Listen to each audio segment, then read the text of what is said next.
Korea's mountain monasteries appear as places of absolute stillness. Since its inception in 2002, the Temple Stay program has transitioned into a formalized national wellness tourism network.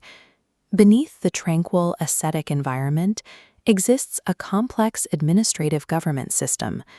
Managing these sacred assets requires a continuous equilibration of divergent operational objectives.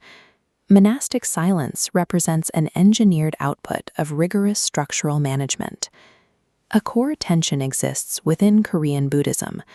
The institution is tasked with preserving a strict ascetic mission. Simultaneously, it must operate as an internationally recognized tourism commodity. The attempt to fulfill both mandates creates a structural tension, as the requirements of isolation and high-volume visitation often conflict. Institutional survival depends on the ability to bridge the gap between ancient spiritual doctrine and modern corporate reality.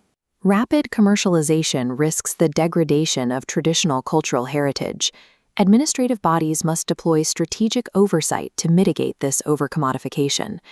Urban populations experiencing high levels of occupational burnout and stress seek out these ascetic experiences as a targeted psychological intervention. This widespread social malaise has driven significant programmatic expansion across the temple network. Maintaining monastic fidelity is difficult when the primary consumer base arrives specifically to address psychological distress.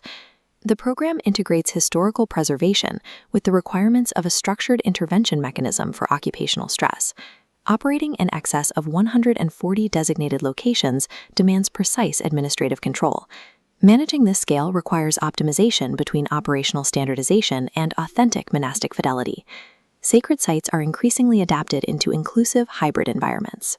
While the physical infrastructure and ascetic routines retain historical authenticity, the supporting administrative frameworks operate with systematic corporate efficiency.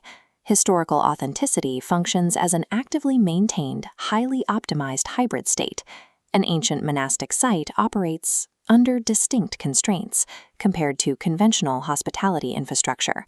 Underlying systems must remain operationally productive while remaining doctrinally faithful. Presenting over 140 options to a stressed consumer creates significant choice overload.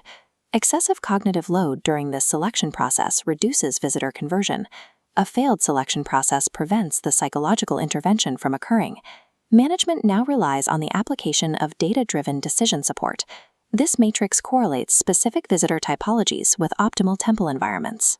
Targeted matching bypasses choice overload and ensures the experience meets the visitor's psychological needs. This empirical methodology ensures the preservation of the sacred core within a modernized operational framework. Applying strict data metrics is now the most effective method to balance the demands of asceticism and tourism. Empirical data provides the modern framework necessary to defend the sacred core.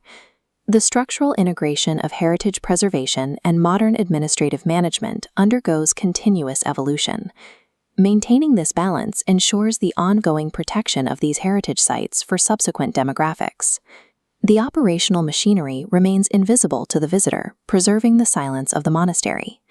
Administrative systems now serve as the primary safeguard for historical authenticity. The preservation of antiquity now depends on the precision of contemporary administrative data.